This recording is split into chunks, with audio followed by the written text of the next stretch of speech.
Rajin sholat itu tidak menjamin orang masuk surga, dan rajin sholat itu tidak menjamin orang itu baik. Bodoh.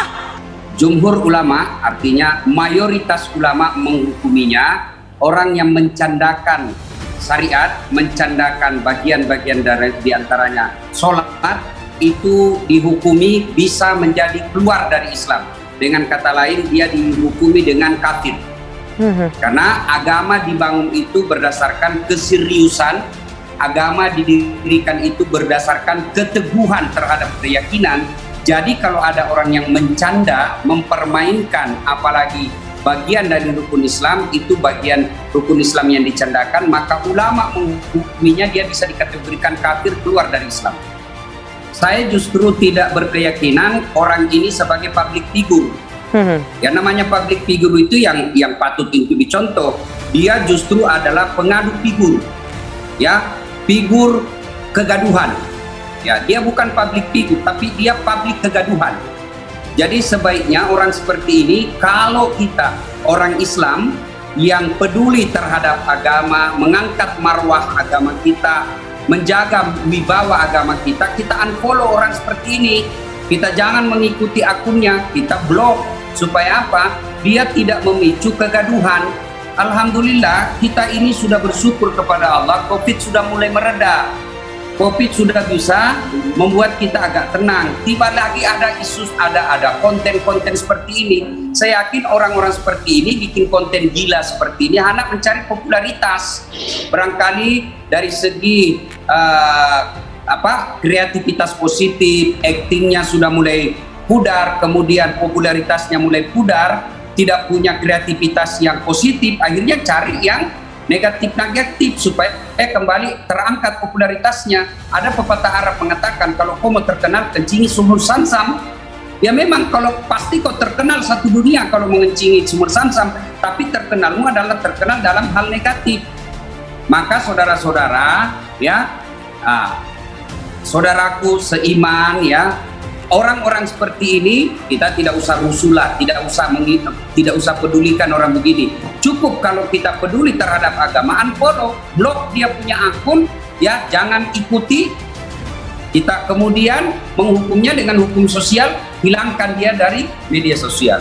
Kemudian pihak aparat, ya, sebaiknya orang-orang seperti ini perlu mendapat perhatian khusus. Perhatian khusus dalam arti adalah tindakan hukum, ya, mungkin dipanggil untuk ditanya, ya, untuk selebihnya ya orang-orang hukumlah yang tahu. Kemudian bisa juga orang-orang seperti ini diperiksa kesehatan jiwanya, ya. Orang sakit jiwa itu tidak berarti gila. Orang sakit jiwa itu kan ada tingkatan-tingkatannya. Gila itu sudah parah, tetapi orang seperti ini saya yakin ada gangguan jiwa karena selalu menganggap hiburan, selalu mencari popularitas dari hal-hal negatif. Itu kan abnormal namanya. Ya, saya doakan mudah-mudahan orang seperti ini mendapat hidayah dari Allah sehingga dia bisa, kalaupun nanti akan wafatnya dia sudah mendapat hidayah dari Allah Subhanahu wa taala. Ya, sebaiknya meskipun tidak ada yang laporkan, polisi kalau melihat kasus seperti ini, ya mungkin ada riak-riak, ada potensi keributan, ada potensi yang mengganggu kemaslahatan umat, ya polisi saya kira harus proaktif untuk memanggil. Apa motifnya mempermainkan ajaran agama seperti ini, ya tentu perlu digali apa motifnya, sehingga polisi sebaiknya proaktif memanggil. Memanggil itu kan tidak langsung dipenjara, memanggil itu kan tidak langsung dihukum, tapi paling tidak dengan panggilan itu masyarakat menyadari bahwa ada perhatian aparat terhadap orang-orang yang mempermainkan hukum-hukum seperti ini.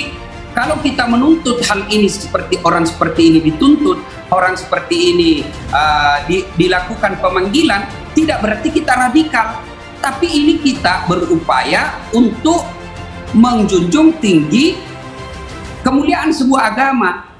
Agama itu ketika melihat kebatilan, kan kata Nabi, apabila kau melihat kebatilan, pertama cegahlah dengan tanganmu. Tangan ini simbol kekuasaan, ya pemerintahlah di sini. Kita masyarakat tidak boleh main hukum, main hakim sendiri. Kemudian tidak bisa fabilizani dengan lisanmu. lisan di sinilah ulama, aktivis dakwah. Kemudian tidak bisa itu, kata Nabi, tegurlah dalam hatimu. Tegur dalam hati ini wujud konkretnya unfollow, jangan ikuti akunnya, blok akunnya. Itulah selama-lama iman. Saya kira memang harus ada perhatian dari aparat. Sebab orang ini saya lihat sudah mengulang-ulang, ya, karena dia tidak ada tindakan hukum, akhirnya dianggap remeh.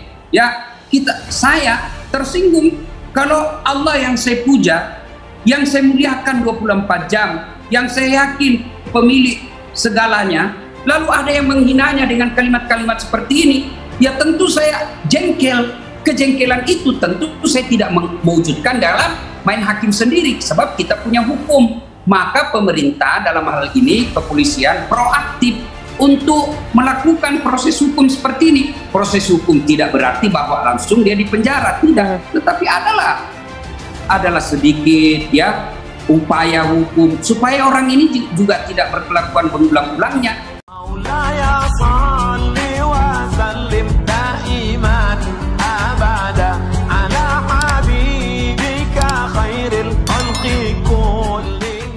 Akhirnya Nikita Mirzani menjadi tersangka. Selebritas Nikita Mirzani kembali terjerat kasus hukum. Kejaksaan Negeri Serang, Banten telah menerima surat perintah dimulainya penyidikan atau SPDP dengan Nikita Mirzani sebagai tersangka atas kasus dugaan pelanggaran Undang-Undang ITE. Berawal dari unggahan di media sosialnya, Nikita Mirzani dilaporkan oleh Dito Mahendra yang merupakan kekasih dari artis Nindi Ayunda ke polisi.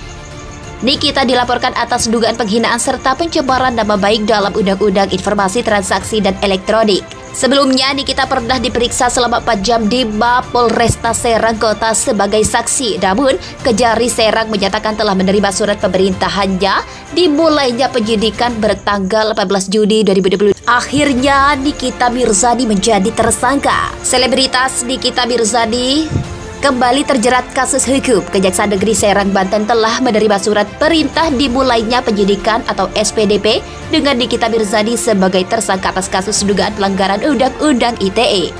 Berawal dari unggahan di media sosialnya, Nikita Mirzani dilaporkan oleh Dito Mahendra yang merupakan kekasih dari artis Nindi Ayunda ke polisi. Nikita dilaporkan atas dugaan penghinaan serta pencemaran nama baik dalam Undang-Undang Informasi Transaksi dan Elektronik. Sebelumnya, Nikita pernah diperiksa selama 4 jam di Mapolresta Serang Kota sebagai saksi. Namun, Kejari Serang menyatakan telah menerima surat pemerintahannya dimulainya penyidikan bertanggal 18 Juni 2022 dengan Nikita Mirzani sebagai tersangka.